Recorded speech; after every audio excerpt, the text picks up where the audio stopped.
Okay, so we have a very interesting matchup coming out. We see a Cramorant on our friendly Hoopa's team. Also, we have the X-Speed on the Hoopa. Other team, we have something a little bit more standard. We have double all-rounder. We have Dragonite Luke with Venusaur Talonflame, assumedly in the jungle with the bird. We also have a Slow Smoke Hoopa. We got 3 all-arounders on our friendly team, so this would seem like a solo queue game. I'd say the enemy team has advantage in terms of overall team comp, but you never know with these sorts of things. Let's see what ends up happening. Looks like our Hoopa is going to be going bottom lane with the Cram. We got Lucario and is that Machamp up top? Yep, it's actually Lane Bird on the enemy team. Okay, Jungle D-Knight. So we have a double Hoopa bottom lane, so that's very nice. You love to see that.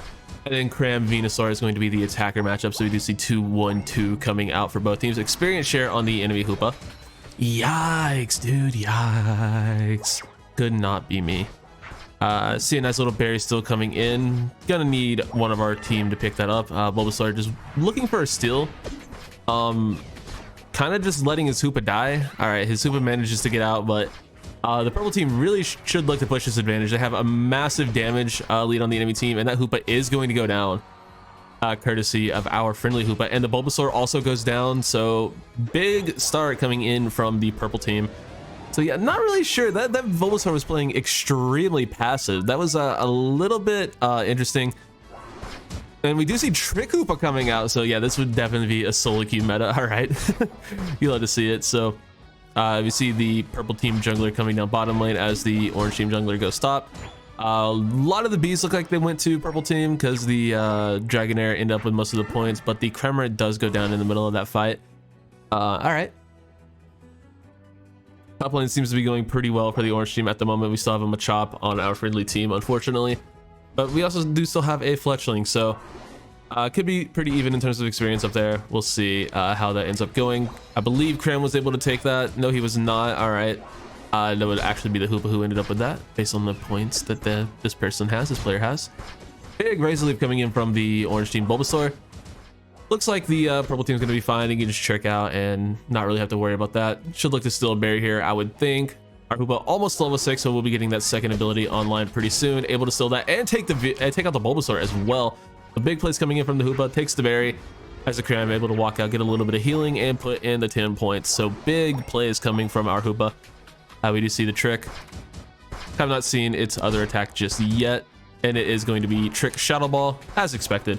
Phantom Force just not exactly a good move. It is just so unbelievably weak. The only thing useful about it is the pushback, is the stun, but even then it's not even like a great stun. Should probably let the Dragonite have this. Unfortunately they do not, so the enemy team is going to have Dragonite for this push for the first dread, where it's going to be close for the purple team, and he is able to get it off that back crab. So double Dragonite going into first Dreadnought fight, so very even. It's just going to be who manages to land their Hyper Beam better, who times it better. We do see Bird and Machoke staying up top for this fight. Lucario's both power up punching in, getting some decent damage off. Looks like everyone's going to be okay for now. Cram gets stunned by Dragonite, able to make it out alive. It actually goes in as a Cramorant. Not exactly a great decision, but the enemy's purple team able to catch out the enemy Lucario and take it down. All right, good job, purple squad. So trade Cram for Lucario. I think that's probably a pretty good trade most of the time for purple team. The orange team Dragonite is just starting the Dreadnought, so let's go ahead and get on with him, see if they're able to make the contest play happen, and they are. All right, so contesting going down. No one's really focusing on the Dragonite. Orange team just focusing on KOs, and they do manage to take the Dreadnought, thankfully for them. But that got a little bit dangerous. The orange team Dragonite probably should have looked at helping that team fight more than he did, but I mean, he almost got the Dreadnought. Able to take out the Hoopa after, so they do manage to mostly win the post-fight, it would look like. Dragonite definitely should have put in those 2 points, but they do trade some big scores, so not a bad go around, all things considered. Purple team is going to come out slightly ahead on the scoreboard, and I believe slightly ahead in terms of levels as well. Yeah, slightly ahead, not too far ahead. Oh, Dragonite's level 10. The only really low leveled character, I mean, Machoke on the friendly team is like a low level, but is also higher level than, you know, 2 of the enemy team members. So would like to, you know, get the guy evolved, but he is still ahead of the Hoopa and the Lucario on the orange team. Let's go ahead and pan over to the top lane as our Hoopa clears. This fight for Rotom is going down, and the well, not really sure what stole that. Was it the orange team's Dragon? I guess it was a Hoopa auto or something. Just some random auto able to take away from a Dragonite Hyper Beam. Not something you see every day. as the orange team's Talonflame is going to troll his teammates by overdunking 5 points on a big goal. It's going to unite in the Talonflame, do some big damage with that, but not really secure anything, as the Dragonite just had too much health and he's just going to walk out. Dragonite able to finish off Rotom, and nothing doing there. We're just going to continue to farm, continue to get levels. We do have our Hoopa unite up for our purple team and very close to being up on the orange team as well. Let's go ahead and pan over to this guy, see how he's doing. He's just farming. I mean, that's, you know, the downside of experience share. I mean, he is the lowest level on his team, but he was also tied with his Lucario for a while, so he wasn't getting experience for a little bit. That's why experience share is a bad item, particularly in solo queue. But that's, you know, just me. That's a take I have. Oh my god, that Venusaur barely missing out on the KO on Machamp. Machamp somehow able to live that unite move, and we should see a Hoopa unite any moment from probably both teams. And there it is from the purple team coming out first, and just gonna be throwing down some massive damage with a hyperspace fury, just crushing the enemy team's Hoopa. The Hoopa enemy team's Hoopa was the only one to go down. The orange team is looking very low in terms of HP. Talonflame ulting on Hoopa again, pushing it out of the fight, honestly probably saving his teammate's life for at least a little bit. Go get our Dragonite, gonna put in a few points and break the goal, but go down in the end. So not a bad effort there to get a few extra points for his team. Talonflame sitting in this bush. No one on the enemy team checks it. Can Talonflame make the play? Can Talonflame make the play? He does not. Times that so poorly. All right, he went in so late on that. Really hard to steal from a Dragonite anyway, but when you go in, like, you don't even, you know, go for your Fly or your Brave Bird until after the thing's already dead. I mean, your timing's just off anyway. So, yeah, that is what it is. We'll see, though. We're rotating up. Let's just go ahead and see what's going on over here. Cram, bird fight. We got a bird fight going on. We got a bird fight going on. Can dive Cram catch up to a Talonflame? Almost. Oh, can Trick Hoopa get him there? Trick Hoopa, speed boost. Come on, get there, get there. You see X speed on the Hoopa as well. He finally pops it. I think this is the first time he's used it all game. Good item, by the way. Oh, and there's Lucario to come out of nowhere and finish off the chase. So that chase actually lasted for like a rather long time. All right, Hoopa rotating up to the top lane now. About 3 minutes left in the game. Orange team with a very manageable 60-point lead for the purple squad, as Dragonite able to put in 50, and just like that, it's down to a 10-point game. And he even leaves the goal on 2, so his teammates can dunk in at any time for a huge overcap on that top goal. Lucario getting very weak on the orange team. This decides to power up punch back in close combat, and because Lucario does not have to fear anything, does manage to go down, getting a little bit too greedy there, jumping in on a Hoopa and a Dragonite. Our Hoopa's gonna base. No, he's actually gonna look to take out the Talonflame. Nice trick out there to keep himself alive and take out the Talonflame. Great play there. And the purple team going to converge on that Hoopa as well, and they should just have a pretty free Rotom here. Okay, so who took that with 5 points? They're at 197. Who dunked with 5 points on, or 10 points on the orange team? They're at 192, I believe. Who dunked with 10 points there? Ooh, that's some cringe. They made a cringe. All right, who can we watch here? Who can we watch? I guess we can just get back on with Hoopa. He's ironically closest to the fight. Should have his Z9 move up for this Zap fight. It's gonna be wild. We got Hoopa v Hoopa action going on here. His team just farming, waiting for that go button, which is the Hoopa Unite. This is, you know, just a great thing that Hoopa provides. If you have someone very close to level 13, instead of having to be at Zapdos immediately, you can wait for that Hoopa Unite, that go button. As Cramorant gets caught out of position and goes down, and now it's going to put his team in a bit of a waiting pattern. Do they wait for Cramorant to spawn, or do they just go in? They decide just to go in with the Hoopa Unite. Land some fat damage, big buddy barrier. Orange team's Dragonite going down. Lucario getting very low as well. Takes it out. Now it's on to Hoopa and Talonflame on the orange team. I believe Venusaur also up somewhere. Yes, he's just respawned. And big damage, and the orange team's Hoopa goes down again, courtesy of the purple team Lucario. All right. Venusaur, only person in position to make a steal. Actually, Talonflame comes in and actually gets it. Okay, Talonflame with the fly steal. Huge plays from the orange team. Talonflame makes up for his mistimed play earlier, but he does go down, not able to score. Only players able to score right now are in position on the purple team. The champ looking to put in 50 bottom lane. Can Lucario get here? Looks like he's going to be able to stop this, and he is able to stop that, going back up to the top lane now, as the purple team is going to be rotating down to try to help out their champ. Venusaur having to base there, not really. I mean, he just wants to get back on the jump pad. I'm not really sure that's a better play than just staying there and fighting. I mean, jump pads are cool, but the orange team's gonna need some KOs and needs to score, but they're not gonna, or purple team rather, gonna need some KOs and score, and they're not gonna able to get it. Talonflame uniting in, chasing down our Hoopa. And it's just not going to be enough. No KOs on the purple team there. So even though they do manage to deal with losing Zap pretty well, they weren't able to put in any points, and the orange team is able to just counter score. And yeah, that's going to be GG. Great plays all around. Like, our Hoopas both did fine on both teams, but just not enough in the end for the purple squad, who I think overall played a better game. They just unfortunately lost Zapdos to 2 players. It was a 4 at most v2 on Zap, and Talonflame able to get the steal, and there you go, GG easy. Go ahead and check out some damage from these players. So we see 6 kills to 14 assists from our purple Hoopa, and then on the other side we see 5 and 3. So yeah, our orange team Hoopa definitely, or rather our purple team Hoopa definitely played the better game in terms of stats, but we walked out with a win. Both Hoopas end up being tricked, so that's very interesting. 57k, very low healing versus 46k on the orange Hoopa. So yeah, definitely some Hoopa diff, but really all that game came down to was the Talonflame steal, and you'll see then that was just enough. Orange team able to get a good defense in on their zones, and they come away with the dub. Let's go ahead and watch one more, see if we can get some hyperspace hole. Actually, we got some trick action of all things. Oh my gosh, let's try to get some hyperspace hole. Okay, so we're gonna be doing the second game in this video a little bit differently, and that's because I noticed something was a little bit off after I first watched this game and reacted to it. I'm like, in a good way. So I did a little bit of research, and it turns out we're actually watching a professional team, or at least 4/5 of a professional team. We're watching Renaissance Gaming, and they finished second in the APAC region for the February qualifiers.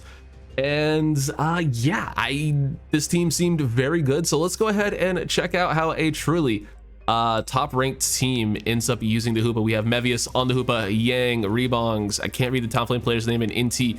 The names on the Liquipedia page are a little bit different than what they are in the game, but obviously the guys with RNS are all on the roster page, and the Talonflame name isn't there. I assume it's their regular Talonflame player, or regular jungle player. Could be just a buddy, could be any whatever. But let's go ahead and spectate a top 2 finishing team playing Hoopa, and how professionals are going to use this Pokemon. Very interesting thing to notice at the start. We have top lane Absol going on for Renaissance Gaming, so that's very interesting, as well as Jungle Bird.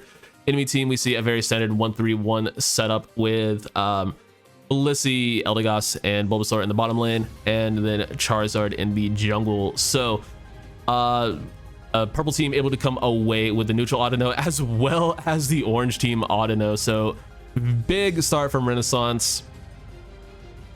Looking like they're going to be able to secure this Hoopa as well, or this Audino as well with the Hoopa. Actually ends up being the Venusaur secure. But nice little berry yoink there. You gotta love the berry yoinks. Listen, man, one thing I did notice is even a top 100 player in the world didn't use Magician a whole lot in this game. It's kind of a meh ability. I mean, it's cool. It's something cool to have, but it's not like game breaking. See, making excellent use of their experience there, leaving that back Apom alive in case they need to evolve their Blissey. I'm just sort of jumping all over the place, so I don't remember what I was looking at in these parts, but able to secure most of the bees. Even you can see sort of okay. This was super cool. So after the first rotation of bees, Hoopa's gonna go top lane, right?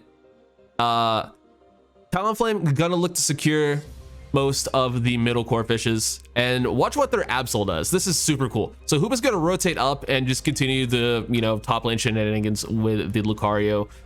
Charmeleon's gonna do whatever Charmeleon does, but watch what the Absol does. It doesn't end up working, spoiler alert, but this is a super cool play that you can see a lot of teams start to make with Hoopa. Actually looks like Absol starts off securing one of the core fishes as well, but look at him, he invades here. That is such a cool play. This is such a cool play. Unfortunately for him, the orange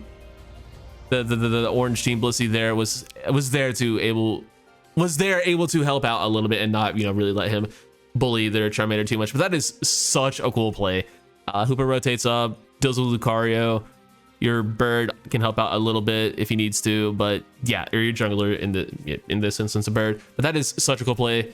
Absol goes back in, unfortunately goes down, but man, that is so sick. So Renaissance Gaming out here innovating the Hoopa meta. You love to see it. That is so cool. Meanwhile, their bottom lane still able to continue to dominate. You see they still, the orange team stuck on Gossifleur as well as Bulbasaur. So it's not even like they really lost much without Hoopa being there. They still completely dominate the lane. Eldegoss not able to get its 4, same thing with Bulbasaur. Not able to get its 5. Bevy is just going to bounce back to spawn real quick. Misses his timer or something. Not really sure what happens there, but it doesn't really matter because his team is so far ahead. They're Blissey level 6. Bulbasaur already level 7, has Petal Dance before even 720 Bs. That is such a massive lead if you're able to get your Ivysaur that high leveled. Able to secure most of those Bs as Mevius goes top lane to help out the Talonflame there. A little bit able to take out the Lucario. And now they're just going to rotate on down. Talonflame looking to take out the enemy jungler before the Zap fight, but Blissey on the orange team able to make a great play and keep his teammate alive, but the Absol's going to jump in and look to clean up the Blissey. Unfortunately unable to. All right, so not the best of dives there. Could have been really cool, but great help from the orange team Blissey, honestly, preventing his Charizard from going down. Lucario looking for a steal there, just doing some Lucario things, able to get out. Will passive into a 7, went for the steal to get his close combat, was able to get it anyway. Talonflame on the purple team, however, just gonna jump in, completely delete the enemy jungler. Bulbasaur gonna secure the or Blissey rather actually gets to secure on the Dreadnought. That was Solar Beam that got it, but he does get a Solar Beam kill in there. Hoopa able to get a kill in there, and you see orange team still stuck on Eldegoss after Dreadnought. That is just some soul crushing behavior. Big dunks from the orange team, from Renaissance Gaming, excuse me. I'm so bad at fucking colors and stuff. It's just my bad. But big dunks from Renaissance, able to leave the bottom goal on 11. Rotating up top now, very close to getting our Hoopa Unite, about half a level away. Blissey just throwing out some safeguards, throwing out some helping hands, just doing a lot of damage, and then Bird just jumps in, gets a buddy barrier, and able to just destroy some things. Hoopa or Absol even throwing off its Unite, gets the Blissey Unite too. So just some massive soul crushing damage coming in from Renaissance Gaming, and the Blissey goes down as well. Talonflame gonna look to put in an extra 40 and just a huge overdunk. So fantastic, just team play from Renaissance Gaming, exactly what you would expect for one of the top teams in the world. And yeah, able to get a pretty free Rotom, it would look like, until the Lucario just big dick energies in and stills from a top team. So unfortunately for Renaissance, not able to secure the Rotom, but I don't think they're too worried about it as Talonflame just unites the Lucario. I was like, you're gonna steal our Rotom? Well, I'm gonna steal your life, son. Talonflame just continues to soul crush, just dives the backline goal, gets a kill, throws in a little dunk. Unfortunately does go down and gives the enemy team Venusaur, but his team is so far ahead, it doesn't really matter at this point. They can kind of just do whatever they want. They're up by about 180 points. You see the Talonflame already 6 KOs about halfway through the game. And he's only going to get more, it would seem. Hoopa, just chilling in the top lane, waiting for his Absol to come up before they rotate down bottom. And we do have the Hoopa Unite online for this fight for the second Dreadnought. Probably going to just pop it as soon as the orange team engages. Going to Magician himself in a few points just because he can. It's like one of those situations where, oh yeah, Magician's up, let me go ahead and use this, even though it's totally useless at this point in the game. Gonna just rotate up as a team and get some bees, it looks like. And there we see the Unite throwing out the buddy barrier. I believe the Blissey caught that, and just so much damage just thrown around from both teams. Bevy is barely able to make it out with his life, but the orangey Blissey just all-inning a giant Hoopa and able to come away with the KO. Meanwhile though, Absol popping off a little bit, getting a couple of KOs for the Renaissance Gaming team. And orange team Venusaur though, able to clean up the fight, picking up 4 in that, and the orange team making a little bit of a comeback, trying to, get back in this game a little bit. They were able to win a fight and get a Dreadnought against Renaissance Gaming, throw in some decent points as well. I'm sure this orange team is a bunch of very highly skilled players as well. I'm not aware if they are a higher ranked team or not, but they very well could be. They very well could be. But I know for a fact that this Renaissance team did finish second in APAC. I don't see any of the other players on this page though, so probably still a really good team. But bottom lane, we see some Lucario Venusaur action going on. Does land that Solar Beam, just barely able to survive on Lucario. That's what Lucario does. Lucario just lives things it shouldn't live. Blissey hanging out near a Venusaur. Just trying to posture for the bees a little bit. Talonflame jumps in, does a billion damage. Unite misses, unfortunately, but he's gonna walk right back in, just start aerial lacing stuff and just doing a million damage. Unfortunately, all of his follow-up was busy farming. If either the Absol or the Venusaur was there, they probably get a team wipe, which is what it is. They're just looking to farm at this point in the game, get their levels up. They're still missing their 13 on their Venusaur, so they definitely want to have that. It's very understandable. You want to have 13 on Venusaur for Zapdos, but that I mean, that could have been just a sick highlight play. So this is another really cool moment in the game. So Orange team has the Rotom going in top. They see the Hoopa is up there with the Absol, and they notice that there were 4 up top. So they see the Blissey, they have vision on him there with the Eldegoss, and they can assume that at most there are only 2 people bottom lane. They know for sure that the Venusaur is down there. So the Orange team makes the call to all rotate bottom lane to look to dunk here and try to break this goal and get a big dunk in and maybe get back in the game a little bit more.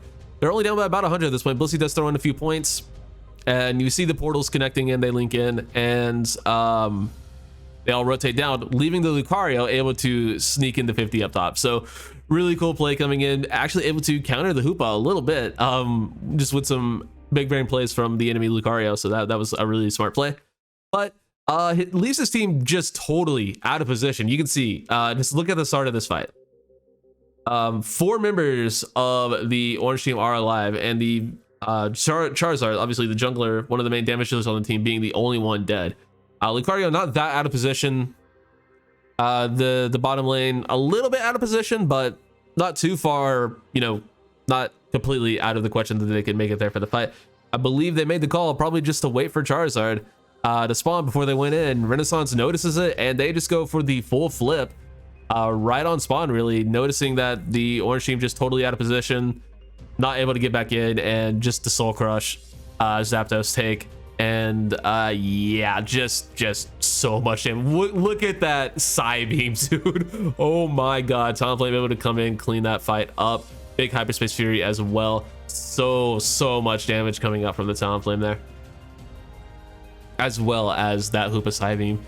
Hoopa Unbound is just so strong. It is, like, for those of you unfamiliar with Hoopa, it is has some of the highest attack and special attack stats in the entirety of the Pokemon games, Hoopa Unbound, that is. And yeah, it is just a truly menacing Pokemon. Even in Pokemon Unite, like, Hoopa, it's just so strong in its Unite move, in its Unbound form. So nice little portal there out. I'm like, okay, maybe only a Chad would go back in, and it turns out they went back in, and Talonflame just comes away with another 3 streak, and yeah, just absolute domination from Renaissance Gaming, up by about 600 points. Just no shot for the Orange team to come back in this game at this point, but they're gonna, you know, look to just, you know, get some more. We're still in this game, we're gonna do more.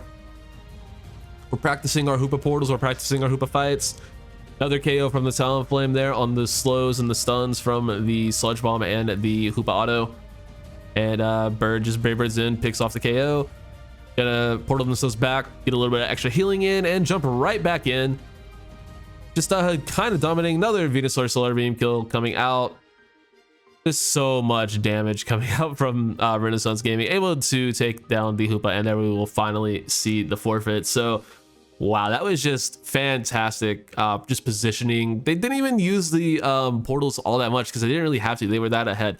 They made some really cool plays, particularly that play after first bees, rotating Hoopa up top, rotating your Absol into the enemy jungle. That is just, oh man, chef's kiss in terms of innovation.